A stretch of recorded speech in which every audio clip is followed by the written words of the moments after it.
Bismillahirrahmanirrahim. Alhamdulillahirabbil alamin. Wassalatu wassalamu ala asyrofil anbiya'i wal mursalin. Sayyidina Muhammadin wa ala alihi wa sahbihi ajma'in. Rabbi syrah li sadri wa yassir li amri wahlul 'uqdatam min lisani yafqahu qawli. Ibu-ibu semua yang saya muliakan, alhamdulillah dengan banyak karunia dari Allah Subhanahu wa taala kita senantiasa bisa melaksanakan ketaatan, melakukan banyak kebaikan, bisa melaksanakan peran sebagai ibu solihah, istri solihah, dan yang menjadi tanggung jawab dan tugas kita di dalam melaksanakan kewajiban yang lainnya. Alhamdulillah hari ini kita membicarakan tentang berumah tangga butuh apa saja. Kalau kita berumah tangga tentu harus memiliki banyak persiapan. Yang sudah berumah tangga saja harus terus memperbaiki persiapannya, apalagi yang mau ya bersiap-siap melakukan ya kehidupan berumah tangga.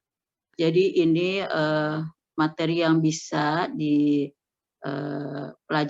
oleh kita yang sudah berkeluarga maupun yang belum berkeluarga. Agar di dalam berkeluarga itu kita bisa menciptakan keluarga sebagai surga bagi semua anggotanya ya, bagi semua penghuninya, kemudian juga bisa menciptakan istri yang menjadi sumber kebahagiaan, bisa menjadi ibu yang bisa mensukseskan ya pendidikan anak-anak, yang bisa menciptakan semua pengorbanan di dalam berumah tangga sebagai perjuangan fisabilillah seperti pahala seorang mujahid di medan perang, dan juga bisa menciptakan bahwa keluarga itu merupakan sarana pertama untuk bisa mendapatkan kebahagiaan di dalam surga. Jadi kita ketika menjalin hubungan dengan suami dalam membangun rumah tangga ini bukan akan melakukan hal-hal yang akan merusak, yang akan menjauhi kita dari kebahagiaan dunia dan kebahagiaan akhirat. Bukan menjadikan keluarga itu justru tempat yang akan menghapus semua kegiatan dan pahala amal soleh kita di hadapan Allah Subhanahu wa taala. Dan kita tidak ingin menciptakan rumah tangga yang banyak konflik ya. Tidak ingin menciptakan rumah tangga yang sepi dari keteladanan sehingga memang rumah tangga itu persiapan. Nah, kira-kira berumah tangga itu butuh apa saja ya. Nah, ini yang sangat penting juga kita pahami poin-poinnya. Yang pertama yaitu persiapan hati. Di dalam berumah tangga ini kita harus memiliki ya niat yang benar-benar ikhlas ya, mantap, bulat ya, benar-benar jadi tekad untuk mencari doa Allah Subhanahu wa taala. Karena hanya dengan seperti ini kita akan bisa melaksanakan semua peran sebagai ibu rumah tangga, apakah sebagai istri solihah maupun sebagai ibu solihah. Apalagi perempuan ya, perempuan itu banyak sensitivitasnya, ya banyak perasaannya ya, dan juga akan sangat mudah ya berbicara berdasarkan hawa nafsunya ya. Pantas diingatkan Rasul nanti dalam neraka paling banyak duduknya wanita. Jadi ketika kita berumah tangga itu yang pertama sekali niatnya harus kita perbaiki. Niat yang benar-benar ikhlas ya karena Allah Subhanahu wa taala dan harus benar-benar mantap tanpa ada keraguan lagi. Sehingga kalau hatinya sudah ikhlas benar-benar ya untuk Allah karena Allah ya dan bersama Allah, maka semua yang kita lakukan itu tidak ingin jauh dari doa Allah Subhanahu wa taala. Nah, karena itu dengan niat yang ikhlas dan mantap karena Allah, maka kita akan memiliki 4 hal ini. Yang pertama ya motivasinya untuk mendapat ridha Allah. Jadi seandainya nanti ada perbedaan pendapat ya, ada pilihan yang berbeda dengan suami, keinginan yang berbeda pada suami, maka motivasi kita untuk bisa mempertahankan keluarga benar-benar tetap akan dilakukan karena Allah Subhanahu wa taala. Jikapun nanti kita sudah menikah, kita dapatkan kekurangan dari suami kita, tetap kita mempertahankan motivasi ini, motivasi untuk mendapatkan ridha Allah. Dan seandainya kita diberi nikmat oleh Allah lebih ya di antara ibu-ibu sebagai pegawai, sebagai karyawan ya di PLN ini, tentu bisa jadi ada yang pendapatannya lebih besar daripada suaminya. Tapi kalau benar-benar ikhlas ingin mencari doa Allah, tidak akan melangkahi kepemimpinan suami. Walaupun dia yang banyak mengeluarkan dana untuk kepentingan keluarga, tetap motivasinya ya untuk mencari ridho Allah. Seandainya ternyata dia yang lebih banyak berkorban dengan dananya, dia tidak akan mengeluh ya. Dia tidak akan menuntut ya kepada suami yang memang tidak bisa memberikan lebih. Karena apa? Diamnya dia, mengalahnya dia, berkorbannya dia dalam rangka ya mencari ridho Allah Subhanahu wa taala. Orang yang segala sesuatunya untuk mencari ridho Allah, dia paling beruntung. Nikmatnya akan terus ditambah di dunia, demikian juga akan ditambah ya di akhiratnya. Dalam hadis dalam Quran surat Asy-Syura ayat 20 Allah menyebutkan ya, bekal untuk akhirat itu harus betul-betul ya dilandasi oleh keikhlasan. Man kana yuridu harsal akhirati nazid lahu fi harthi wa man kana yuridu harsad dunya nu'tihi minha wa ma lahu fil akhirati min nasib. Dalam ayat ini disebutkan bahwa Allah menyebutkan barang siapa yang keuntungannya ingin untuk akhirat, maka kami tambahkan keuntungan itu baginya ya. Dan barang siapa yang mendaki keuntungan di dunia, kami berikan kepadanya ya sebagian darinya. Tapi dia tidak akan mendapatkan bagian di akhirat. Jadi kalau keinginan untuk akhirat, maka semua keuntungan akan diberi oleh Allah ya. Keuntungan dunia maupun keuntungan akhirat. Di dalam pernyataan ini Allah ketika menyebutkan barang siapa yang keuntungannya untuk akhirat, maka kami tambahkan keuntungan itu baginya. Nah, ini tidak disebutkan apa untuk akhirat saja atau untuk dunia saja. Karena pada akhirnya kalau orang yang benar-benar ikhlas, semua keuntungan akan diberi oleh Allah, baik dunia maupun akhirat. Kebalikannya untuk orang yang hanya menghendaki keuntungan di dunia saja, tidak Allah berikan sepenuhnya, hanya diberikan sebagian saja dari keuntungan dunia, tapi akhirat tidak akan mendapatkan apa-apa. Nah, kita ketika ingin menciptakan berumah tangga dengan segala pengorbanannya, dengan segala perjuangannya, ya benar-benar untuk mendapatkan ridho Allah, maka akan banyak keberuntungan yang akan diberikan oleh Allah. Apakah itu yang terkait dengan kepentingan di dunia maupun kepentingan di hari akhirat. Kemudian yang kedua, dengan niat yang ikhlas ini kita akan bisa menciptakan segala sesuatu jadi ibadah. Ya. Kita misalnya harus mengalah pada suami, tapi mengalahnya akan jadi ibadah ya. Kita harus misalnya memaafkan suami, tapi memaafkannya adalah ibadah.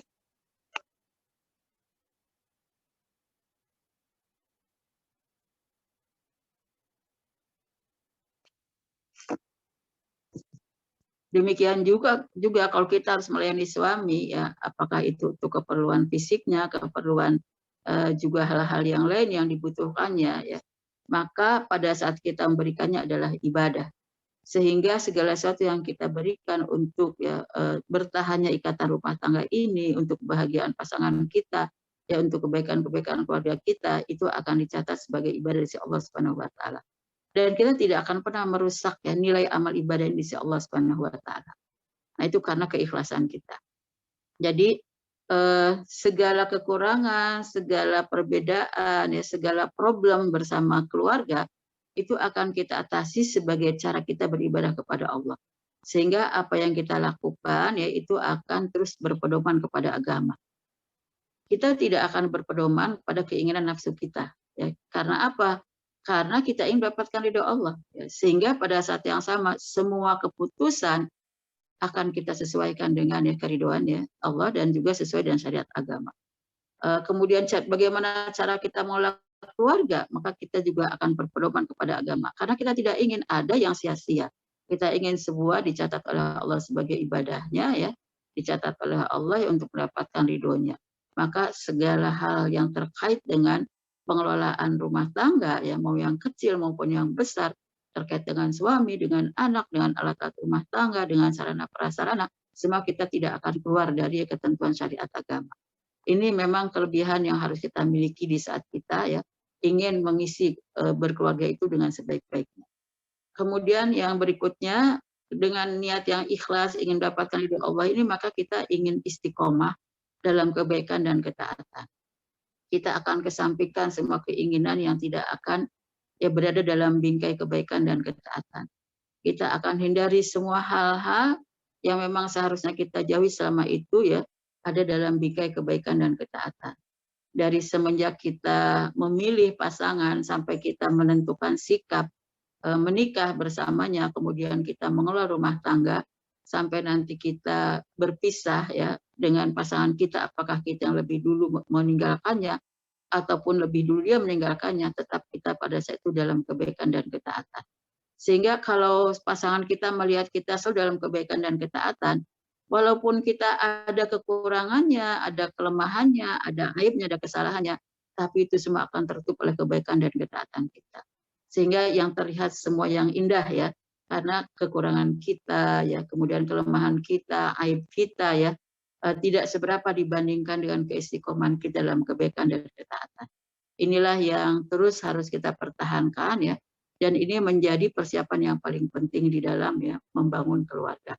Apakah nanti kalau kita sudah berkeluarga ini harus terus dipertahankan, ini harus kita kukuhkan? Tentu saja, karena tanpa ini semua bisa jadi ya semua yang kita lakukan dalam berumah tangga itu sia-sia. Kemudian persiapan yang kedua dan yang terus harus kita pupuk setelah berumah tangga adalah kepribadian yang solihah. Kepribadian yang solihah ini tentu menjadi sesuatu yang paling indah bagi pasangan kita, melebihi dari semua yang indah-indah di dunia. Bagi suami, jabatan itu indah, tapi kalah keindahannya dengan kepribadian solihah seorang istri. Bagi suami, harta itu indah, tapi akan terkalahkan oleh kepribadian ya solihah seorang istri. Bagi suami ya kekuasaan itu indah, tapi itu akan terkalahkan oleh kepribadian ya yang solihah dari seorang istri. Jadi semua hal-hal yang bersifat duniawi bagi kepentingan suami dan itu penting bagi dia, jika dibandingkan dengan kepribadian istri yang solihah, maka istri yang soleh itu paling terdepan menjadi ya hal yang menyenangkan bagi suami. Bukankah Rasulullah mengingatkan kepada kita semua, ad-dunya mata'un wa khairu mata'iha al-mar'ati sholihah.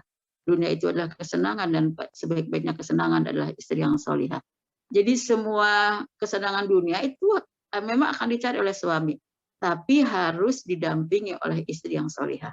Kalau tidak ada istri yang solihah yang mendampinginya, maka jabatannya, kekuasaannya, hartanya bisa jadi bukan untuk membahagiakannya, tapi akan menyengsarakannya. Nah, karena inilah yang terbaik di dalam di dalam kehidupan berumah tangga. Begitu juga kita sebagai istri, kita perlu mendapatkan harta dari suami, kita perlu mendapatkan kasih sayang dari suami, kita perlu mendapatkan perhatian suami, tapi tidak ada arti dari semua itu kalau dia tidak memiliki kepribadian sebagai suami yang soleh. Sehingga suami yang soleh bagi kita juga ya harus menjadi hal yang terpenting dari semua yang akan diberikan oleh suami.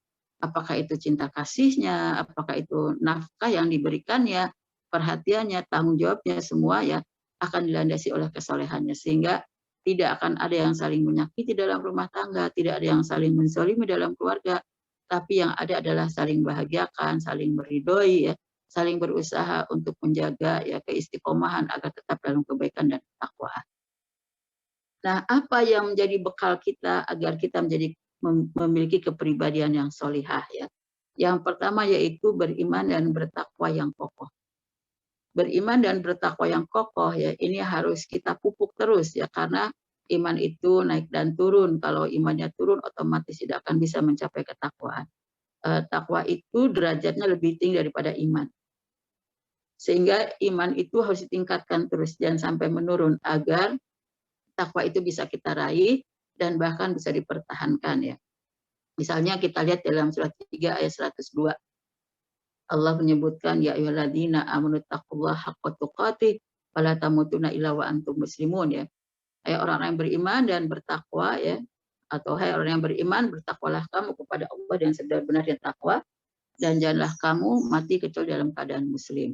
Jadi kalau kita ingin terus mempertahankan keislaman kita ya, dan juga apalagi kepribadian keislaman kita, maka ya kita tidak cukup hanya beriman, tapi harus sampai bertakwa. Terutama perempuan. Perempuan itu seringkali ya imannya itu akan mudah menurun oleh emosinya. Dari emosi ini akhirnya tidak bisa mengendalikan ya hal-hal yang seharusnya menjadi baik bagi dia, tapi akhirnya dia bisa melakukan hal-hal yang buruk, sehingga mengakibatkan ya ketika seperti imannya menurun. Kalau imannya menurun, maka takwa tidak akan bisa diraih. Nah, karena itu takwa tidak boleh hanya sekedarnya, tapi harus yang sebenar-benarnya, harus yang sesungguhnya, agar apa ya dia tetap kokoh ya. Kalau kita bisa seperti itu sampai kapanpun ya, kepribadian Islam kita inilah yang akan menonjol. Karena kata Allah, janganlah kau mati sampai kecuali ya kamu bisa bertahan dengan keislaman kamu. Artinya dalam keadaan muslim. Nah, jadi karena itu beriman dan bertakwa yang kokoh ini harus menjadi modal utama agar semua hal yang akan kita lakukan di dalam berumah tangga itu sebuah dilandasi oleh keimanan dan ketakwaan pada Allah, sehingga kita memiliki rasa takut kepada Allah kalau kita melanggar di dalam mengelola keluarga.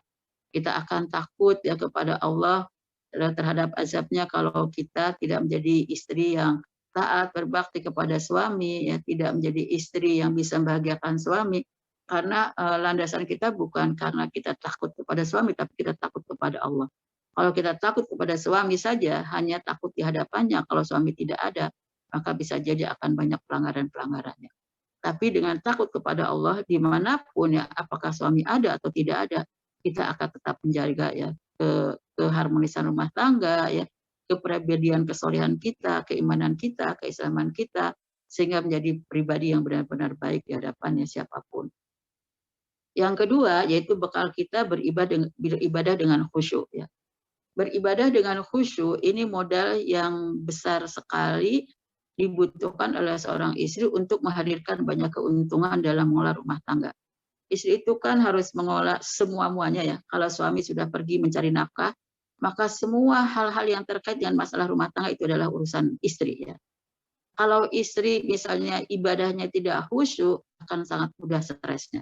Pertama, mudah sekali stresnya. Yang kedua, susah untuk mencari ide-ide kreatif, inovasi, inisiatif ya yang baik-baik untuk bisa menyelesaikan semua persoalan rumah tangga. Karena apa? Jiwanya kosong ya, jiwanya itu gersang. Tapi jiwa yang banyak ibadahnya bahkan dilakukan dengan khusyuk, maka ini akan membawa hati yang terus dinamis, hati yang hidup ya, tidak hanya oleh iman dan takwa tapi kecintaan kepada kebaikan. Sehingga jangan sampai karena kita sibuk berumah tangga banyak sekali ibadah yang tertinggal. Lakukanlah ibadah dengan khusyuk ya, dengan baik, karena dengan semacam ini akan bisa mendatangkan banyak keberuntungan. Keberuntungan itu tidak hanya hadir karena usaha dan ikhtiar kita, tapi hadir karena banyak keberkahan yang diberi oleh Allah Subhanahu wa taala. Dalam surat 23 ayat 1 sampai 2 Allah menegaskan ya, qad aflahal mu'minun alladzina hum fi sholatim khashi'un ya. Sungguh beruntung orang-orang yang beriman, yaitu orang yang khusyuk dalam sholatnya. Memang ibadah bukan hanya sholat, tapi lambang ataupun syiar pertama dalam ibadah itu adalah sholat. Makanya pantas nanti ketika di hari kiamat yang pertama dihisab adalah sholat. Jika baik sholatnya maka baiklah yang lainnya ya, amal yang lainnya. Nah ini kita harus jaga betul ya di dalam keseharian kita, sesibuk apapun kita berumah tangga, apalagi ibu-ibu sambil bekerja di luar rumah, jangan sampai ya pekerjaan di luar ataupun pekerjaan dalam rumah tangga itu menggeser perhatian kita kepada ibadah kita pada Allah Subhanahu wa taala. Nah, kemudian seperti apa saja agar kita itu ibadahnya khusyuk, ibadahnya rajin, ibadahnya tepat waktu, bahkan bisa bersegera ya selalu di awal waktu. Yang pertama yaitu bersegera melaksanakan amal yang wajib. Amal-amal yang wajib jangan sampai ada yang ditunda, terutama sholat 5 waktu, kemudian mengeluarkan zakat, ya zakat profesi, zakat harta, ya. Kalau ada zakat emas, mungkin ada yang sambil bisnis, zakat juga dari usahanya, dari bisnisnya. Nah, ini harus segera dikeluarkan. Ya. Kemudian juga saum harus diciptakan dengan kualitas yang baik, ya. Demikian juga kalau kita nanti ada kemampuan bisa melakukan ibadah haji, ya. Semua kewajiban-kewajiban yang hendaknya kita lakukan itu hendaklah kita segerakan. Demikian pun bagaimana kita kewajiban terhadap suami, kewajiban terhadap anak, jangan sampai ada yang diabaikan. Karena kesempatan untuk melaksanakan yang wajib itu hanya sebentar ya. Dibandingkan dengan nanti hari di saat kita sudah di dalam kubur, hari ketika di padang mahsyar, bahkan nanti sampai di hari setelah hari kiamat, itu di hari akhirat, tidak bisa dibandingkan sedikit pun. Ketika di hari di akhirat dalam satu hari sama dengan 1000 tahun di dunia, maka kalau 63 tahun, 67 tahun, 70 tahun ya sampai 80-an tahun gitu ya, dibandingkan dengan satu hari di akhirat itu tidak ada apa-apanya. Karena kalau satu hari di akhirat sama dengan 1000 tahun kita di dunia, maka seperberapa jamnya ya kita hidup di dunia ini, sehingga kita bisa memanfaatkan untuk bersegera melaksanakan ya amal-amal yang wajib. Kalau kita melaksanakan ya panggilan Allah dan Rasul yang menjadi kewajiban kita, itu hati kita akan bisa benar-benar hidup. Hati kita tidak mati. Sehingga kalau ada hidayah yang diberi oleh Allah itu cepat sekali sinar itu menyinari hati kita, jiwa kita sehingga bisa menggerakkan seluruh anggota tubuh untuk mengikuti hidayah dari Allah Subhanahu wa taala. Dalam surat 8 ayat 24 Allah menegaskan ya ayyuhalladzina amanu stajibu lillahi walir rasuli idza da'akum lima yuhyikum. Wahai orang yang beriman ya bersegeralah untuk memenuhi apa yang dipanggil oleh Allah dan Rasulnya ya yang dapat ya menghidupkan hati kalian. Jadi ini harus segera dilaksanakan. Yang kedua, harus bisa sampai muncul kegemaran melaksanakan amal-amal yang sunnah. Karena kita tentu tidak ingin ya memiliki amal itu pada standar minimal, tapi kita ingin mendapatkan standar minimal yang standar maksimal, bahkan kalau bisa standar yang lebih, maka pada saat yang sama kita harus bisa menimbulkan kegemaran, kecintaan untuk melakukan amal-amal yang sunnah. Apalagi kita khawatir ya, barangkali ada saja dari amal yang wajib itu yang tidak memiliki nilai sempurna di hadapan Allah. Seperti misalnya sholat wajib yang pertama dihitung, dihisab oleh Allah. Jika ada yang kurang, maka Allah akan perintahkan kepada malaikat untuk memeriksa amal-amal yang sunnah. Terutama di sini terkait dengan sholat sunnah terlebih dahulu. Nah, jadi sholat-sholat sunnah yang qobliyah, yang ba'diyah, ya, kemudian sholat duha, sholat syuruk atau sholat isyraq, sholat malam, sholat apa saja yang memang jadi sunnah bagi kita, sedapat mungkin itu dilakukan. Ya. Karena banyak lagi sholat-sholat sunnah yang lain, sholat misalnya gerhana matahari, gerhana bulan, ya, sholat khusuf, ya, bahkan sholat meminta hujan, sholat istisqa, dan lain-lain. Kemudian juga kalau kita bisa bersegera melaksanakan yang wajib dan gemar melaksanakan yang sunnah, kita mendekat pada Allah seperti itu, maka Allah akan mendekati kita lebih cepat daripada kita mendekatinya. Jika kita mendekatinya seperti sejengkal atau sejauh sejengkal, maka Allah akan mendekati satu depa ya. Kalau misalnya Allah satu hasta, kalau kita mendekati Allah dengan satu hasta, Allah akan mendekati satu depa. Jadi selalu Allah itu berkali-kali lipat lebih cepat dari kita dan lebih baik daripada kita mendekatnya. Nah, karena itu Allah akan berikan kebersamaan ya, dan hidayah dalam seluruh anggota-anggota yang penting bagi kita, seperti Allah akan menjadi mata bagi kita untuk melihat, Allah akan menjadi pendengaran ya, telinga untuk kita bisa mendengar, Allah akan menjadi atau bersama tangan kita sehingga kita bisa bergerak dengan baik, Allah akan bersama kaki kita sehingga kita bisa berjalan dengan langkah-langkah yang baik. Nah, ini sangat penting sehingga nanti semua perilaku seorang istri, seorang ibu dalam rumah tangga itu sudah disertai dengan hidayah dari Allah. Sehingga yang lahir, yang tampak ya, itu hanya yang baik-baiknya saja. Kemudian akan dibalas yang kedua, setiap doanya terkabul. Apapun yang akan kita doakan kepada Allah dengan kecintaan kita bersegera melakukan yang wajib dan gemar melakukan yang sunnah, maka semua doa akan dikabulkan oleh Allah. Ini menjadi sangat penting bagi kita. Kita punya harapan besar bersama suami. Mungkin kita ingin pergi haji, ingin iktikaf nanti di Masjidil Haram, di Masjid Nabawi. Ada amal-amal besar yang kita inginkan bersama suami kita. Kita ingin menjadi ibu dan orang tua yang sukses bagi anak-anak kita, ingin menjadi keluarga yang harmonis, yang bahagia. Tentu kita akan melakukan ikhtiar sekaligus doa. Dan subhanallah, Rasulullah berjanji dalam hadis qudsi, Allah berfirman, bahwa ketika orang seperti berdoa, Allah akan kabulkan. Kemudian yang kedua, jika dia minta tolong, maka Allah akan meminta perlindungan, maka Allah akan berikan perlindungannya.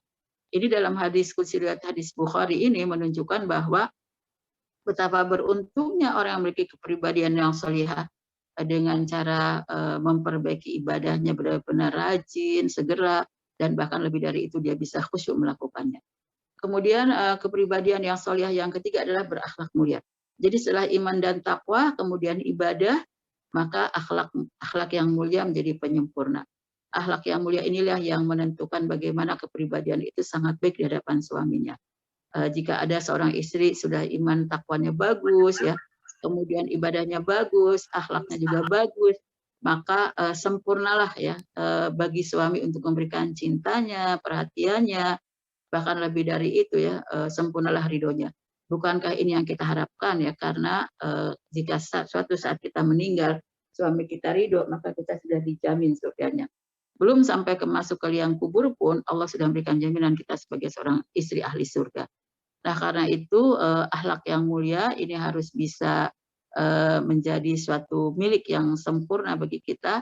Tidak ada nilai apa-apa bagi kita tanpa memiliki akhlak yang mulia ini. Jadi orang rajin sholatnya, ya orang rajin misalnya saumnya, rajin bersedekahnya, tapi akhlaknya buruk, tidak akan menjadi keistimewaan bagi dia dari sholatnya, ya dari saumnya dan bahkan dari sedekahnya. Nah, karena itu akhlak yang mulia ini menjadi sangat penting. Bentuknya banyak ya, tapi ini diantaranya saja. Diantaranya yaitu menjadikan suami sebagai imam. Suami itu ditentukan oleh Allah sebagai imam. Ar-rijalu qawwamuna 'alan nisa, ya. Bahwa wanita laki-laki itu adalah pemimpin bagi para istri.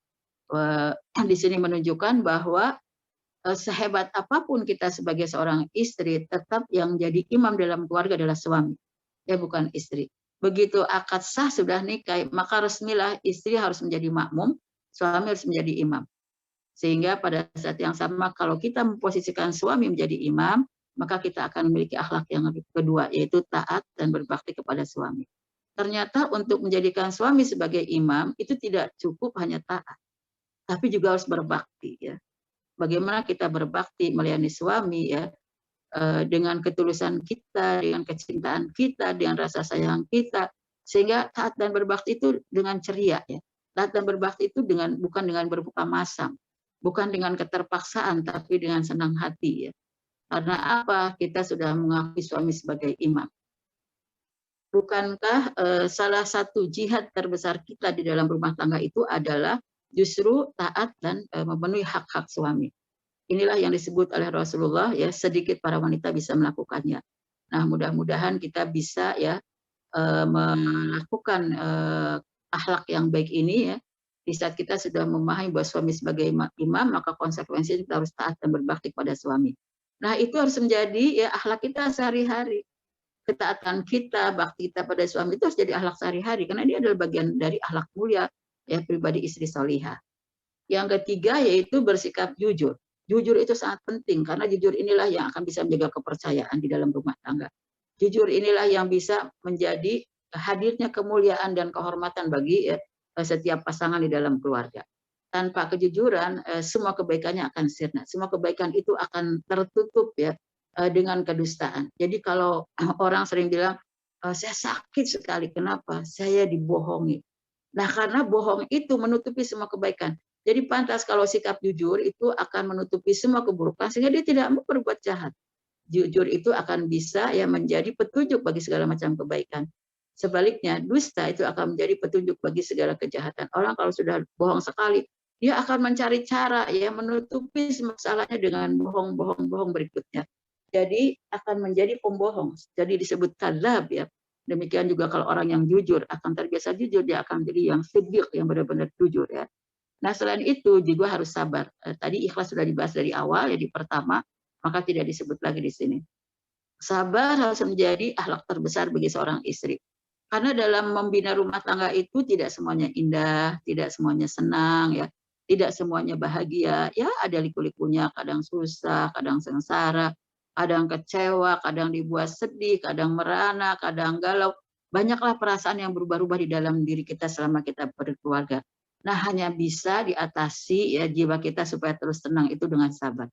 Kalau kita ingin mengelola semua problem yang ada dalam rumah tangga yang sudah kita rasakan berat, ya, tapi kita bisa bersabar, maka kita tetap akan bisa menjaga ketenangan, kedamaian, ya, ketentraman, ya, keharmonisan di dalam rumah tangga. Maka inilah yang paling penting harus kita miliki, ya, di dalam menghadapi segala problem dalam rumah tangga. Selain itu harus qanaah. Qanaah itu harus merasa cukup, ya, dengan pemberian dari suami kita, dengan nikmat yang ada dalam rumah tangga. Apapun nikmat yang diberi oleh Allah, yang diberi oleh suami kita, kita tidak menyikapinya dengan kecewa. Kita tidak menyikapinya dengan mengeluh, apalagi menuntut yang lebih. Tapi kita menyikapinya dengan sabar dan qanaah. Kalau kita sudah tahu, ya, waduh ini rezekinya cuma segini, ya kita udah sabar aja, qanaah untuk itu. Karena dengan qanaah inilah Allah yang akan, ya, melipat gandakan apa yang kita dapatkan di awal ini. Kita tahu bahwa ini rezekinya cuma sedikit, nggak akan cukup. Tapi kita qanaah, ya Allah insya Allah mudah-mudahan cukup. di saat kita mengelola uang tersebut, ternyata Allah akan berikan kecukupan. Ini sudah janji Rasulullah, man yastagni yughnillah. Barang siapa yang merasa dirinya cukup, Allah akan berikan kecukupan. Jadi nanti disitulah ide-ide kreatif kita.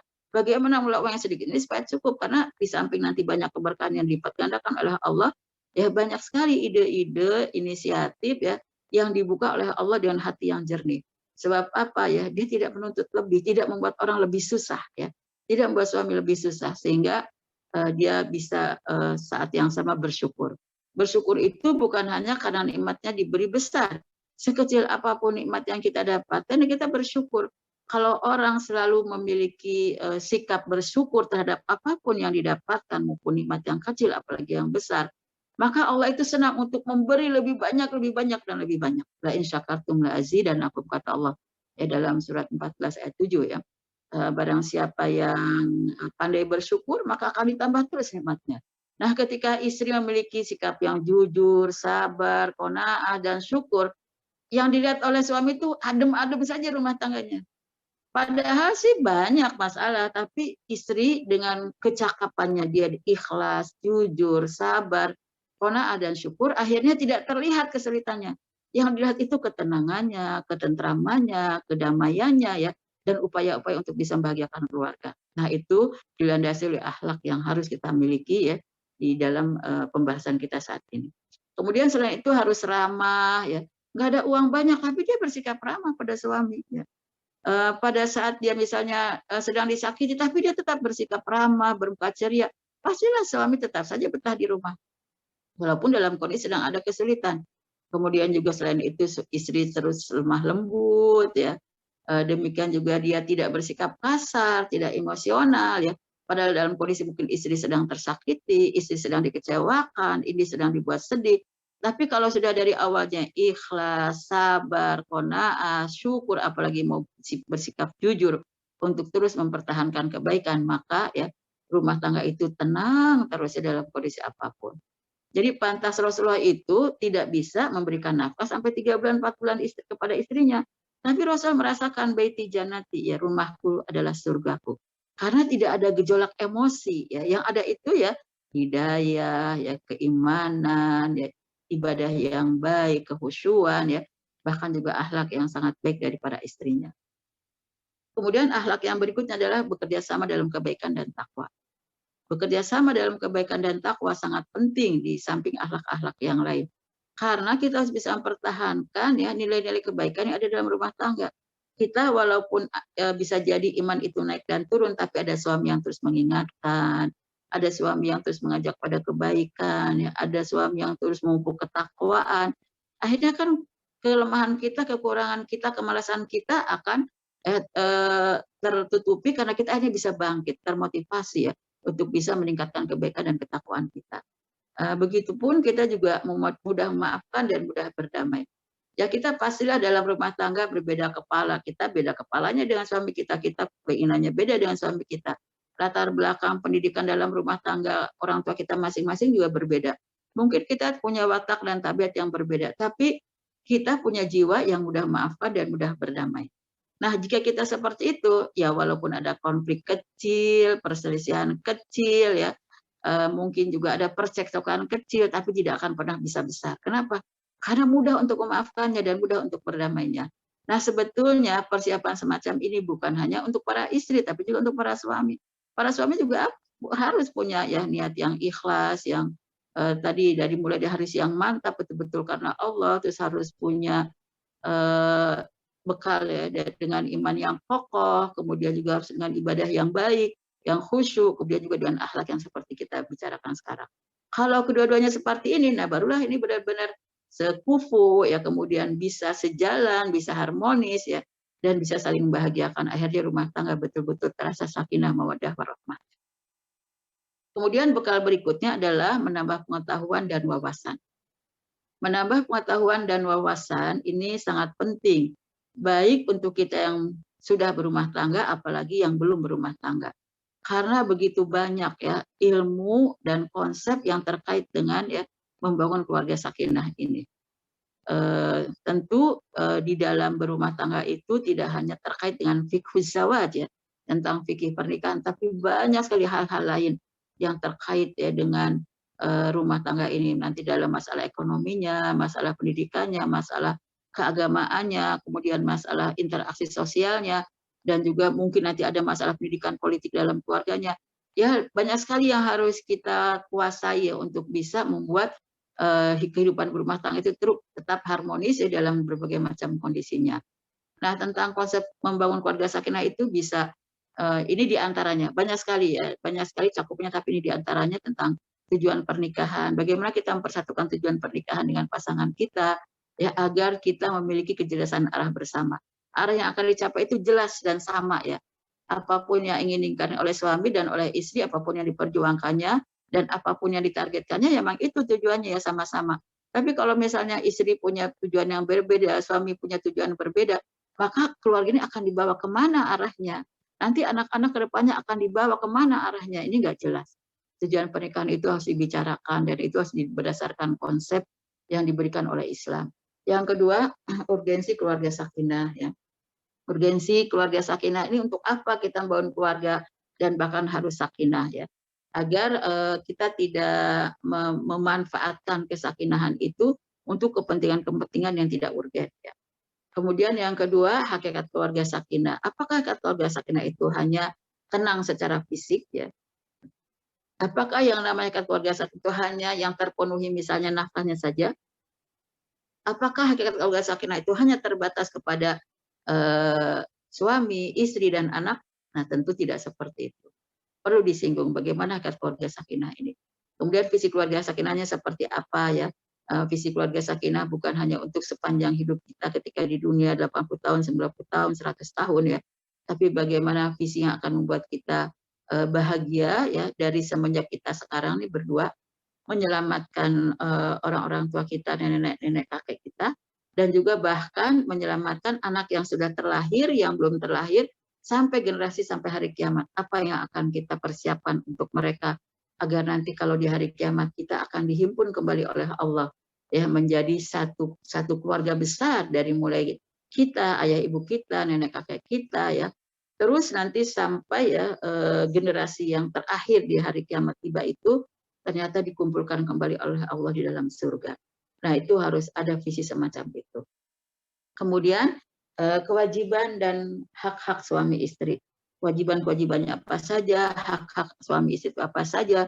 Demikian juga kewajiban orang tua kepada anak, kemudian kewajiban ya anak pada orang tua, bahkan nanti mungkin ada kewajiban terhadap tetangga, kewajiban kepada mertua ya dan lain-lain. Bisa jadi kita nanti ada juga kewajiban terhadap menantu ya, yang tidak hanya kepada anak. Nah, kemudian juga tentang konsep pendidikan Islamnya seperti apa, itu juga perlu ya dijadikan bekal untuk kita membangun keluarga sakinah dan mengelola rumah tangga ini untuk tetap bahagia. Banyak cara untuk menambah pengetahuan dan wawasan ke rumah tangga ini, apakah itu dengan baca buku, ya belajar di majelis taklim, ya dengan mengikuti kursus, pelatihan, seminar, ya ini nggak sempat diedit ya, karena tadi baru jam 10 saya buat. Kemudian memanfaatkan media sosial dan elektronik ya, berdialog dengan orang yang sudah berpengalaman ya, kemudian minta nasihat dari orang tua dan lain-lain. Jadi tentu ini merupakan sebuah upaya-upaya yang harus dilakukan oleh kita. Namun kalau lewat media sosial harus hati-hati ya, kita harus ada yang bisa meluruskan. Jadi bagaimanapun juga dari semua upaya ini harus ada guru ya. Guru yang bisa dipercaya, yang memahami nilai-nilai agama sekaligus ya melaksanakannya dalam kehidupan sehari-hari, jelas contoh hidupnya, jelas keteladanannya. Nah, orang yang semacam ini bisa menjadi rujukan karena kalau lewat media sosial kita tidak bisa berdialog dan kita tidak tahu bagaimana dengan kondisi si penulis ya ataupun yang menyebarkan media elektronik lewat YouTube dan lain-lain. Nah, kemudian selain itu kita harus ada ikhtiar. Kalau kita belum dapat jodoh harus ada ikhtiarnya. Tapi kalau kita sudah dapat jodoh juga harus ada ikhtiarnya. Bagaimana ikhtiar untuk kita tetap ya mendapatkan banyak kebaikan dari Allah Subhanahu wa taala sehingga kita bisa mengelola rumah tangga ini dengan ya sangat baik sesuai dengan ridhonya Allah. Apalagi untuk yang belum dapat jodoh ya ikhtiar itu harus dilakukan. Nah, ikhtiar ini ada dua, ada ikhtiar yang berdasarkan hablum minallah, ada ikhtiar yang berdasarkan hablum minan nas ya. Yang berdasarkan hablum minallah, yang pertama yaitu kita harus banyak berdoa di waktu yang mustajab. Kita ini ketika punya banyak kebutuhan belum terpenuhi, ya kita harus banyak berdoa. Di samping kita berusaha. Ketika kita ada masalah, ada problem, di samping kita ada ikhtiar ya untuk mencari solusi, kita juga harus banyak berdoa. Karena segala sesuatu yang baik itu yang datang dari Allah. Tapi berdoalah di waktu-waktu yang mustajab ya agar segera dikabulkan. Kemudian banyak bertakarub kepada Allah ya. Tingkatkan takarub kita kepada Allah agar ya kita itu ketika diberikan jodoh, jodoh yang baik, jodoh yang terus bisa bermaslahat, yang bisa membahagiakan dunia dan akhirat. Sehingga lakukanlah ya serajin mungkin qiyamul lail di sepertiga malam terakhir. Inilah ibadah yang paling dekat dengan Allah dari ibadah-ibadah yang sunnah. Di sepertiga malam terakhir Allah turun ke langit dunia mencari siapa yang hamba sedang meminta akan diberi, yang berdoa dikabulkan, dan yang beristighfar ya akan diampuni. Sampai Allah turun ke langit dunia sendiri tanpa melalui ya perintah kepada malaikat melakukan 3 hal tersebut. Kemudian ibadah malam ini juga termasuk amalan yang paling cepat membawa kita ke dalam surga ya. Rasulullah menyebutkan kalau kita ingin masuk ke surga dengan sejahtera, dengan aman, dengan selamat, ya disebutkan harus memperbanyak salam kepada orang yang kita jumpai ya. Kemudian memberi makan, bersilaturahim, ya sekaligus ditambah dengan rajin melakukan qiyamul lail. Kemudian banyak saum sunnah ya, saum-saum sunnah. Subhanallah banyak sekali manfaatnya luar biasa ya saum ini tidak hanya di bulan Ramadan tapi di hari-hari biasa. Bahkan di antaranya siapa yang ingin sehat, ingin tetap awet muda ya. Ternyata hasil penelitian terakhir di Jepang sampai dia mendapatkan hadiah Nobel ya. Hasil penelitiannya karena diketahui dengan saum dalam sepekan 2 atau 3 kali itu akan membuat kita sel-sel yang sudah mati itu akan dimakan oleh sel-sel yang hidup ya. Jadi berarti kita akan semakin sehat ya, semakin muda ya, semakin kuat ya. Apalagi banyak nilai-nilai rohani yang kita dapatkan dari saum sunnah ini. Kemudian juga banyak bersedekah. Dengan bersedekah ini tentu akan membuat kita dipercaya oleh Allah untuk banyak diberi rizki ya, untuk diberi kemudahan ya, kemudian dihindari dari segala macam penyakit ya, sehingga nanti ibadah kita semakin baik. Kemudian sedapat mungkin banyak menghatamkan Al-Quran ya, yang rajin menghatamkan Al-Quran ini maka banyak sekali kebaikan yang akan diberi oleh Allah, karena setiap hurufnya akan menjadi 10 kebaikan, akan menjadikan syafaat buat kita ya. Kemudian akan di setiap hatam itu akan diaminkan oleh ribuan malaikat ya, yang ikut mengaminkan doa kita ya. Kemudian juga tentu akan menjadi cahaya bagi kita dan lain-lain banyak sekali. Kemudian mencari doa Allah dan ridho kedua orang tua, ikhtiar untuk mendapatkan jodoh, bahkan untuk mempertahankan keluarga yang sakinah itu kita harus mencari kalau kita sudah berkeluarga tentu 3 ya, mencari doa Allah, mencari doa orang tua, dan mencari doa suami. Diupayakan ya hal ini serangkai ya. Ridho Allah itu kan bergantung pada ridho orang tua ya. Ridho Allah juga bergantung pada ridho suami. Seorang wanita Ammatul Husain ketika datang pada Rasulullah menceritakan tentang keburukan-keburukan suami, ternyata Rasulullah memberikan komentarnya atau jawabannya, lihatlah diri kamu di hadapan dia ya, karena dia itulah surga kamu atau neraka kamu. Jadi kita berupaya untuk bisa mempertahankan keluarga ini tetap harmonis, tetap sakinah, juga mendapatkan hal yang setimpal dari suami kita, yang seimbang dari suami kita. Kita juga harus mencari doanya selain kita mencari doa orang tua dan ridho Allah Subhanahu wa taala. Kemudian ikhtiar dalam muamalah dengan manusia. Kalau kita ingin mempertahankan keluarga ini tetap utuh, ya harmonis, kita itu jangan melakukan hal-hal ya dengan manusia yang membawa pada keburukan. Maka agar kebaikan itu terus ya berlimpah di dalam keluarga kita, pada pasangan kita, pada keluarga kita, maka kita harus berkarakter Islami. Kalau kita berkarakter Islami, maka bagi anak-anak tidak sulit untuk bisa kita didik menjadi orang yang berkarakter Islami. Kalau kita berkarakter Islami, kita akan bisa sejalan dengan suami yang menjadi imam dalam rumah tangga kita. Sebagai imam kan pasti karakternya harus kuat, tapi bagaimana mungkin akan bisa memimpin istri ya, kalau istrinya juga tidak berkarakter yang sama ya. Kalau dia ingin memberikan kepemimpinan yang nanti berjalannya baik, harmonis ya, bersinergi, maka istrinya juga harus berkarakter Islami. Kemudian berprinsip untuk memiliki pasangan yang soleh. Terus kita pegang terus. Jadi kalau kita melihat suami ada perilakunya yang tidak menampakkan kesolehannya, ya kita berjuang untuk bisa memperbaikinya. Karena ini jadi prinsip kita. Seperti juga kalau misalnya belum dapat jodoh, harus punya prinsip, saya tidak mau mendapatkan calon suami sembarangan. Yang tidak ada pada kriteria sebagai suami yang soleh. Itu jadi prinsip. Supaya apa? Ya, selama kita masih teguh dengan prinsip itu, ya Allah juga akan berikannya seperti apa yang kita minta, yang kita pegang prinsip ini. Kemudian harus aktif dalam kegiatan yang positif. Ibu-ibu agar tidak tercemari perilakunya dengan perilaku yang buruk, ya. Kegiatannya itu harus kegiatan yang positif. Aktiflah bersama yang lain dalam kegiatan-kegiatan yang positif. Nah, begitupun calon istri ya, wanita-wanita yang masih gadis yang ingin dapat calon suami yang baik-baik, kegiatan itu di kegiatan yang positif. Aktiflah bersama mereka yang punya kegiatan positif. Nanti di antara mereka mungkin ada yang dia menjadi jodohnya. Kemudian bergaul dengan orang yang soleh dan solihah. Ya. Pergaulan itu kita lingkari ya, sebatas kepada orang yang soleh dan solihah. Supaya nanti energi kita, energi yang positif, ya. Cahaya yang terlahir adalah cahaya yang positif, kepribadian kita, karakter kita, perilaku sehari-harinya adalah selalu yang positif. Seandainya nanti ada seseorang melihat ya kita seperti itu, maka otomatis ya ketika dia mencari istri, nggak akan jauh-jauh ya. Maka dicarilah orang yang sudah dikenal ya, dan akan sangat mudah untuk kita bisa menerima karena sudah sama-sama soleh dan solihah. Kemudian berada di lingkungan yang baik ya. Tentu di masa sekarang kita harus waspada, begitu banyaknya lingkungan yang menyebabkan orang terjerumus. Tadinya baik kok nggak disangka ya jadi selingkuh misalnya. Tadinya setia kok nggak disangka ya jadi dia tidak menjaga kesetiaan kepada pasangannya. Karena apa? Bergaulnya pada lingkungan yang buruk ya. Aktivitasnya bukan pada aktivitas yang positif ya. Kemudian tidak punya prinsip untuk punya pasangan yang soleh. Ternyata hanya prinsipnya di awal, sudah di tengah tidak dijaga. Maka pada saat saya menghancurlah kesolehannya di dalam keluarga. Dan disitulah ini seringkali jadi ya, awalnya ada keributan karena sudah tidak sejalan, lama-lama jadi bercerai. Tapi jangan lupa ya kita untuk menarik perhatian pasangan kita itu menjaga penampilan ya, penampilan yang bersih, yang rapi, yang indah. Jadi walaupun kita sudah punya pasangan, jangan kita anggap udahlah nggak apa-apa, selebor juga, udahlah nggak apa-apa, nggak rapi juga kan udah punya jodoh, udah punya suami. Tidakkah ya suami itu justru dia diuji ya di luarnya ya, banyak fitnah di luarnya yang lebih cantik, lebih rapi, lebih indah, lebih bersih, dan juga lebih dari itu lebih menggoda.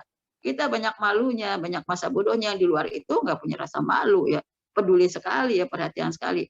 Bagi mereka nggak penting sudah berkeluarga atau enggak ya, yang penting kalau dia suka ya, dia akan cari cara ya untuk menggodanya. Nah kita tuh di dalam berhubungan untuk bisa menjaga perhatian, kasih sayang, cinta suami, terus bisa menjaga penampilan diri ya. Jadi gimana supaya tetap bersih, rapi, indah, bahkan kalau bisa tetap menarik, tetap kelihatan awet muda ya. Dan tentu apalagi diiringi dengan kecantikan dari dalam ya, oleh ibadah, iman, dan akhlak. Nah, untuk yang ini ta'aruf ya. Ta'aruf ini kalau yang sudah berkeluarga, ta'arufnya dalam pengertian mengenal lebih dalam tentang pasangannya ya. Kalau yang belum menikah tentu ta'aruf untuk bisa melihat apakah kita tuh ada kesamaan atau tidak. Nah, kalau kita sebagai istri yang sudah menikah, kita harus tahu ya, sebetulnya suami kita itu seperti apa sih kekuatan spiritualnya, seperti apa kekuatan keagamaannya ya. Religius itu seperti apa sih keimanannya, ketakwaannya, ibadahnya, akhlaknya. Kita tuh harus mengenal sekali. Istri akan tahu kapan suami itu bangun sholat malamnya. Istri akan tahu apakah suami itu rajin sholat duhanya. Padahal berbeda kantor ya. Tapi karena kita sering berdiskusi, sering ngobrol, sering berbicara, sering terbuka, maka kita akan tahu suami itu rajin sholat duha di kantornya. Bahkan kita sampai tahu suami itu sholatnya kalau duha berapa rakaat gitu kita tahu. Nah, kita tuh harus mendalami terus semacam itu. Agar apa ya, kita kan harus kerjasama dalam kebaikan dan takwa. Supaya kebaikan dan takwa itu terus terpupuk, ya tidak melemah sampai akhir hayat kita. Kita istiqomah, nah kita tuh harus terus mendalami masing-masing ya pasangan kita, bagaimana spiritualnya, bagaimana moralitasnya, akhlaknya, ya apakah terus semakin baik ya. Jangan sampai nanti tergoda oleh lingkungan yang buruk. Nah kita tuh harus terus mendalami. Makanya di dalam berkeluarga itu ya kita harus saling menasehati, saling beramar ma'ruf, bernahi mungkar, saling berdakwah ya di dalam rangka untuk bisa justru semakin baik spiritualnya, moralnya ya. Demikian juga intelektualnya. Suami itu kan kita berikan kesempatan dia punya pengetahuan yang bagus agar bisa menjadi imam yang baik dalam keluarga. Punya kesempatan untuk mencari nafkah yang lebih terbuka karena apa? Wawasannya lebih bagus, kemampuan untuk bisa mengenal teknologinya lebih bagus ya. Sehingga pada saat yang sama kesempatan untuk membangun ekonomi keluarganya juga lebih besar ya. Kemudian membangun jaringannya lebih besar. Kita ini ilmu berkembang terus, jangan sampai setelah kita berkeluarga kita tidak punya kesempatan untuk menambah wawasan, menambah pengetahuan. Nanti kasihan generasi kita tidak akan bisa mengikuti perkembangan zaman.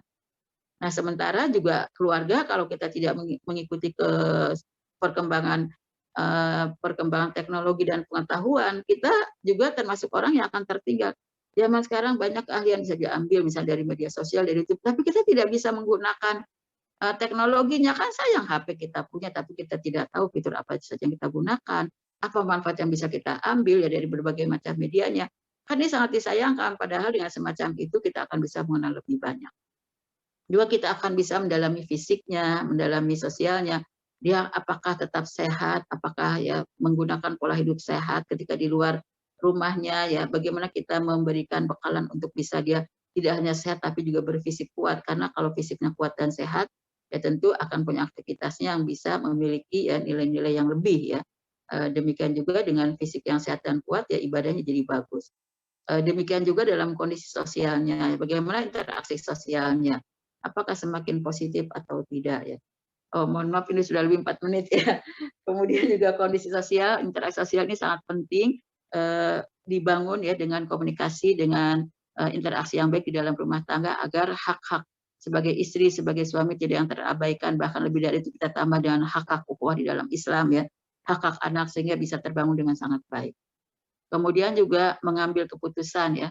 Kalau kita misalnya ada sesuatu yang diputuskan ya, kita sudah berbicara ada perbedaan alasan, perbedaan pendapat, ada perbedaan keinginan, mana ya keputusan yang paling baik, kita sholat istikharah. Begitupun calon ya, laki atau wanita atau pria yang mau menikah, bagaimana membuat keputusan apakah dia cocok dengan setelah mendalami spiritualnya, moralitasnya, intelektualnya, fisiknya, kondisi sosialnya, apakah nanti dia betul-betul yang menjadi pasangan yang cocok, maka sholatlah istikharah. Ya. Begitu juga kita dalam keluarga, dalam membuat keputusan bersama pasangan, untuk hal-hal yang penting ya akan sangat baik sholat istikharah. Sehingga hasil keputusan itu betul-betul keputusan yang terbaik dari Allah Subhanahu wa Ta'ala. Kemudian musyawarah dan kedua orang tua dan keluarga. Kalau kita ada sesuatu, ya hal-hal yang besar yang tidak bisa diputuskan oleh suami istri, maka kita bermusyawarah. Ajaklah orang tua kita masing-masing bermusyawarah ya. Ajaklah keluarga kita untuk menyelesaikan ya hal-hal yang memang perlu diselesaikan dengan musyawarah. Tapi ingat ya, ini bukan masalah aib. Kalau masalah aib kita jangan mengajak ya keluarga besar itu untuk bermusyawarah ya. Nah, kalau masalah aib cukuplah kita berdua antara suami istri saja. Jangan kita buka kemana-mana karena tidak akan membuat ya biasanya kalau sudah masalah aib keluarga terbuka keluar, ada pihak ketiga yang mau ikut campur sehingga dia tidak akan menyelesaikan masalah.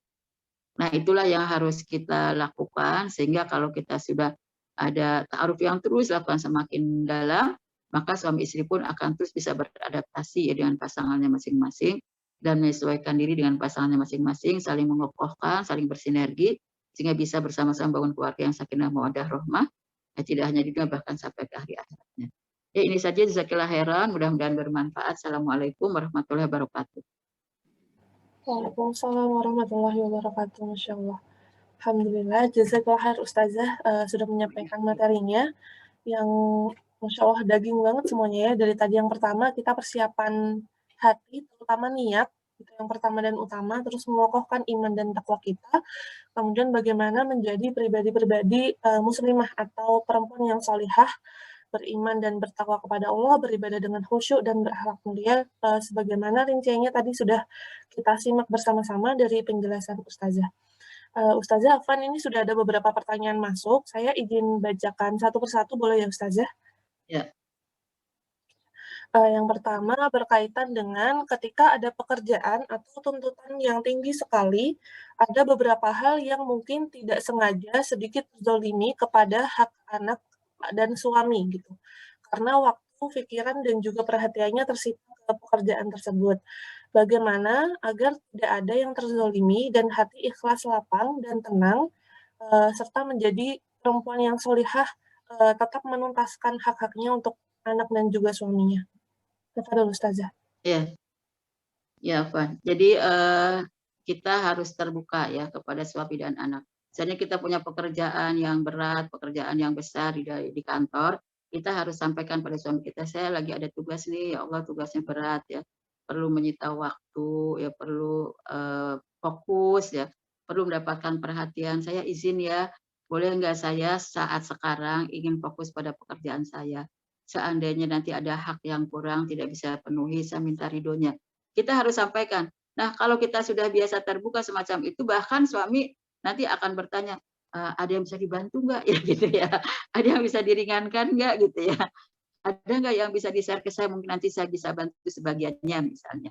Demikian juga dengan anak, kalau kita sudah terbiasa menghidupkan saling kerjasama, saling membantu, saling tolong menolong, saling meringankan beban, anak pun akan seperti itu. Ya kita rasakan ya kalau kita biasa memang menghidupkan budaya semacam itu, mereka justru saling saling menolong gitu. Langsung menanyakan apa yang mau dibantu ya, apa yang harus bisa diringankan ya, apa yang bisa diambil dari tugasnya sebagian. Nah, karena apa ya? Kita sudah biasa bekerja sama dalam kebaikan, dalam ketakwaan. Kita sudah biasa menjadi orang yang terbuka. Kita bisa biasa untuk bisa saling tolong menolong. Kita sudah biasa menolong suami kita, menolong anak kita. Jadi kalau kita minta tolong juga nggak sulit gitu. Mereka juga akan sangat senang untuk menolong kita. Jadi eh, tidak hanya ya untuk ibu yang sudah bekerja di luar seperti ini. Saya juga kalau sedang dakwah, sedang kuliah, dulu saya ngambil S3, itu anak-anak saya bantu ngetik, bantu membuat ya menganalisa hasil penelitian, mengantar ke sana kemari. Saya 25 sekolah harus saya kunjungi ya. Kemudian ada beberapa orang yang harus saya wawancarai, dikasih waktunya ganti-ganti, dijanjiin lagi. Wah, kalau nggak dibantu repot, kita juga sedang punya banyak pekerjaan. Ya, tapi kalau kita sudah biasa menghidupkan budaya saling tolong-menolong, saling membantu, saling peduli, saling perhatian, dan juga komunikasinya bagus, ya bisa bersikap jujur, maka insya Allah di saat yang sama mereka bukan merasa, aduh hak saya terkurangi, tapi mereka merasa senang karena bisa membantu. Saya rasa ini yang perlu dihidupkan di dalam keluarga kita ya. Nah itu nanti kita akan mudah saling memaafkan. Jadi suatu saat kalau suami juga begitu, kita juga sama. Udah nggak usah pusing-pusing, nggak usah mikirin keluarga. Apa yang bisa saya bantu? Apa perlu saya buatkan kopi jam berapa aja? Apa perlu saya siapkan snack jam berapa saja gitu. Nanti saya siapkan ya supaya kondusif suasananya, kita buat anak supaya tenang, tidak mengganggu suami. Dia bisa fokus pada pekerjaannya, kan juga sama seperti itu gitu. Dan ini bukan merupakan hal yang aneh. Saya rasa sama ya. Rasulullah ketika meninggalkan istrinya untuk berjuang juga istrinya sudah rela, nggak apa-apa gitu ya. Ketika Rasulullah juga tidak bisa memberikan nafkahnya, bahkan Aisyah kan, Khadijah kan sampai habis bisnisnya. Tapi Khadijah rela, karena apa? Ingin membantu meringankan tugas dan beban Rasulullah. Sama juga dengan kehidupan rumah tangga kita seperti itu. Ya.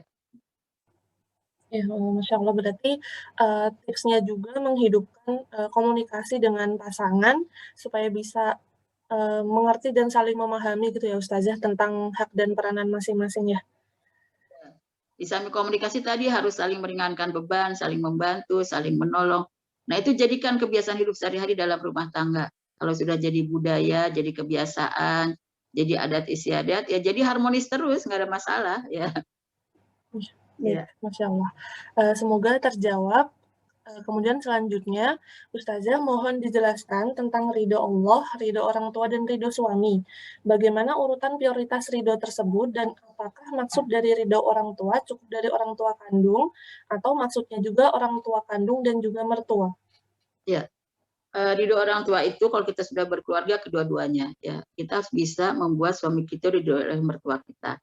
Tapi juga dia harus bisa membuat kita ridho oleh suami kita, oleh orang tua kita.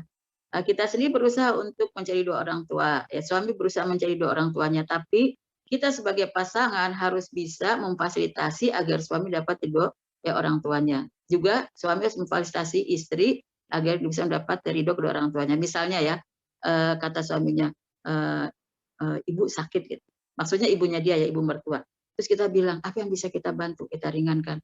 Apa perlu langsung kita bawa ke rumah sakit gitu. Kita tuh langsung care aja. Kita langsung care. Ayo kita bawa ke rumah sakit. Rumah sakit mana yang biasa dia berobat ya. Terus kita siapkan dananya gitu. Kita mungkin bisa jadi bukan cuma uang suami saja, uang kita pun akan kita bantu untuk dia. Tapi ketika orang tua kita sakit, dia juga akan bicara, ayah saya sakit gitu. Terus oh ya ayo kita bantu. Karena memang sudah bisa memperlakukan bahwa orang tua dia adalah orang tua saya, maka dia akan memperlakukan orang tua saya adalah orang tua dia. Tapi kalau misalnya ya kita jadi istri perhitungan terhadap mertua, suami nggak akan bisa ya bersikap fair terhadap orang tua kita. Jadi kita juga harus bisa ya mencoba untuk menampakkan betul bahwa saya tuh sayang sama mertua seperti saya sayang sama ibu saya gitu. Jadi memang sudah ada keadilan ya, kalau kita sudah berkeluarga ada keadilan, perhatian, cinta, kasih sayang ya terhadap ya keriduan kedua orang tua kita dan kedua orang tua suami. Nah, kita jangan menjadi perusak. Jadi dalam hubungan suami istri, hubungan suami dengan orang tuanya. Jangan sampai suatu saat nanti Allah murka pada suami kita akibat kita membiarkan suami kita ya berbuat buruk pada orang tuanya. Dan juga kebalikannya, jangan sampai kita biarkan suami kita berbuat buruk ya pada orang tua kita melalui kita ya. Seorang suami ya, yang ternyata tidak ada nasihat dari istri, tidak diingatkan oleh istri, tidak ada oleh istri, saat dia khilaf tidak memberikan perhatian pada orang tuanya sudah janda, sudah tua, tidak diberikan bantuan apa-apa setiap bulannya, ketika sakit tidak ditengok, sampai si ibu itu merasakan tersia-siakan oleh anak, tidak ada bantuan dan perhatian sama sekali. Bagaimana ketika si suami ini sakit dan sakratul maut, Allah tidak mau menolongnya, tidak mempercepat sakratul maut yang sehingga tersiksa dengan sakratul maut yang sangat sakit ya. Nah, ketika itu ada seorang sahabat datang pada Rasulullah. Dia itu ahli ibadah, rajin sholatnya, bertetangganya bagus gitu. Kenapa sampai seperti itu sakratul mautnya? Ternyata Rasulullah bertanya, dia masih punya orang tua enggak? Ya, kata para mereka tetangganya dan keluarganya mengatakan masih ada ibunya. Maka dimintalah keriduan dari ibunya, tapi ibunya tidak meridhoi karena dia sudah membuat dia sakit hati ya.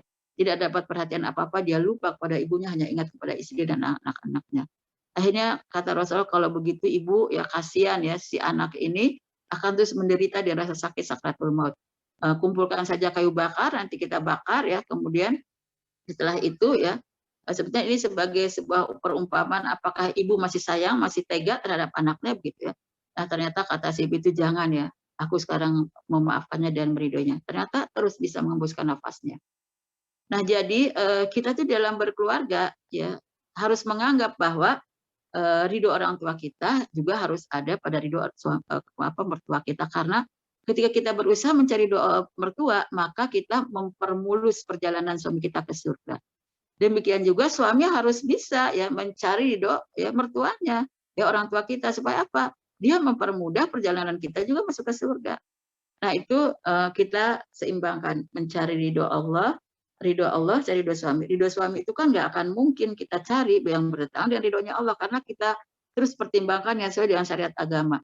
Begitupun dengan orang tua, kita tidak akan mungkin ya misalnya mencari ridho orang tua tapi melanggar ya ridho terhadap suami. Kan kita terus akan bingkai dengan keridhoan agama. Ketika Islam mengatur seperti itu, tidak akan mungkin pertentangan antara ridho Allah, ridho orang tua, dan ridho suami. Jadi seperti itu. Bahkan kita diingatkan ya, kalau kita ingin perjalanan keluarga kita mulus, suatu saat kita tidak tahu nih umur kita, apakah kita yang lebih dulu menghadap Allah atau suami kita yang lebih dulu menghadap Allah. Kalau seandainya suami lebih dulu menghadap Allah, bagaimana dengan anak-anak yatim kita? Dengan siapa mereka akan hidup, ditolong, ya, mendapatkan perwalian. Perwalian itu kan dari saudara-saudara suami. Nah, kalau kita tidak bisa menjaga hubungan dengan mertua, tidak menjaga hubungan dengan saudara-saudara ipar, bagaimana mungkin nanti anak-anak yatim dari kita itu akan dirawat oleh mereka, dibantu oleh mereka, diberikan perwalian oleh mereka. Sampai Rasul memberikan pesan pada kita untuk banyak berbuat baik pada pihak keluarga suami. Untuk siapa? Kata Rasul, untuk menyambungkan silaturahim anak-anak kita. Ya, kalau misalnya ada apa-apa, sekalipun suami kita masih ada, tapi mungkin satu saat dia sakit, tidak bisa memberikan nafas, siapa yang akan bisa membantu kita? Yang paling besar itu ya dari para walinya, dari pihak keluarga suami. Nah, jadi di saat itu ya antara keriduan orang tua, keriduan mertua ya sama-sama kita cari ya. Kita mendorong suami untuk mendapatkan ridho orang tuanya, kita juga sama mencari ridho orang tua. Suami pun dorong kita untuk mencari ridho orang tua.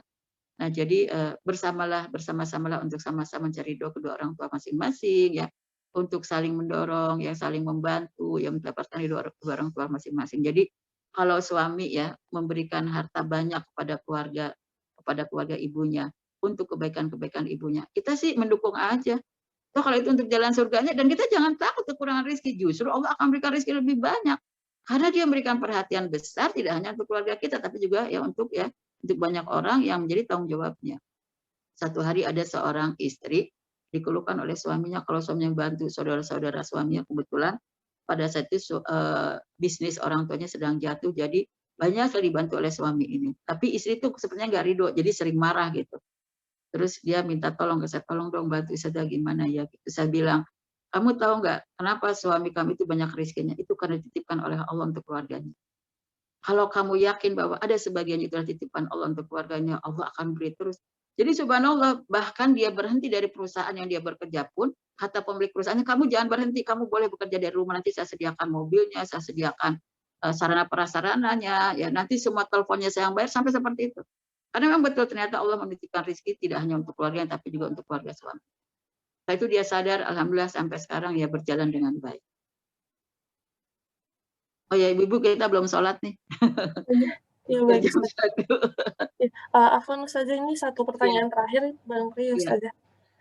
Ya, terakhir dari Mbak Dina izin bertanya, bagaimana pendapat Ustazah terkait perjanjian pranikah? Bagaimana hukumnya menurut agama? Terima kasih. Perjanjian pranikah tergantung ya, kalau yang sesuai dengan syariat agama maka itu berlaku, tapi yang tidak sesuai dengan syariat agama maka tidak berlaku ya. Tentu kita membahas syarat-syarat itu yang sesuai dengan agama agar semakin luruslah ya, dan juga perjanjian itu jangan yang menampakkan kita seuzon ya. Kita tidak percaya, saya takut nanti suami ini begini begitu jadi dibuat syarat, saya takut nanti keluarganya begitu begini dibuat syarat ya. Nah ini membangunnya harus dari awal itu dari yang baik-baik ya. Kalau kita percaya syaratnya sebetulnya paling bagus kalau kita sama-sama komitmen kepada nilai Islam. Satu syarat saja itu sudah cukup. Kalau sama-sama komitmen dengan nilai Islam, tidak akan ada yang saling menzolimi ya. Tidak akan ada yang saling menyanyiakan. Jadi menghormati nilai agama sebagai komitmen kita dalam mengelola keluarga ini, itulah yang terbaik kalau menurut saya. Dulu kita menikah kan tidak punya apa-apa, tapi setelah menikah perjalanan rumah tangga bagus, ya, masih terjaga semuanya seperti yang kita inginkan, ibadahnya, akhlaknya ya, kemudian juga imannya, ya keislamannya. Ternyata jadi punya rumah, jadi punya mobil, ya bahkan bukan cuma rumah doang, mungkin punya tanah, mungkin punya kontrakan. Ya banyaklah yang Allah beri gitu. Selama kita memang komitmennya kita jaga terus, kita jangan keluar dari syariat Islam aja udah cukup sebetulnya. Jadi seperti itu. Syarat ya boleh saja sepanjang itu yang tidak bertentangan dengan agama. Silahkan. Baik, alhamdulillah. Semoga terjawab pertanyaannya rekan-rekan Warfilah sekalian. Insya Allah hari ini alhamdulillah kita belajar banyak sekali materi tentang bagaimana membangun rumah tangga sakinah gitu. Semoga nanti Allah berikan rezeki kepada kita semuanya bisa terus belajar bersama dengan Ustazah Aan di seri-series keluarga selanjutnya. Amin amin Allahumma amin.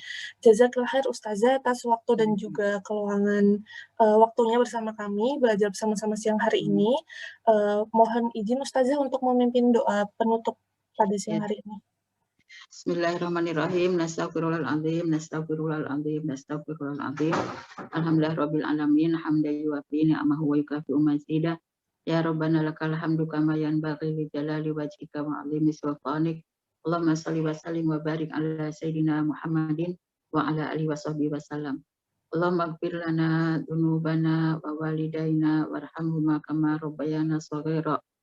Rabbana hab lana min azwajina wa dzurriyyatina qurrata a'yun waj'alna lil muttaqina imama waj'alna min ahlil Qur'an hum ahluka wa khassatuka ya arhamar rahimin.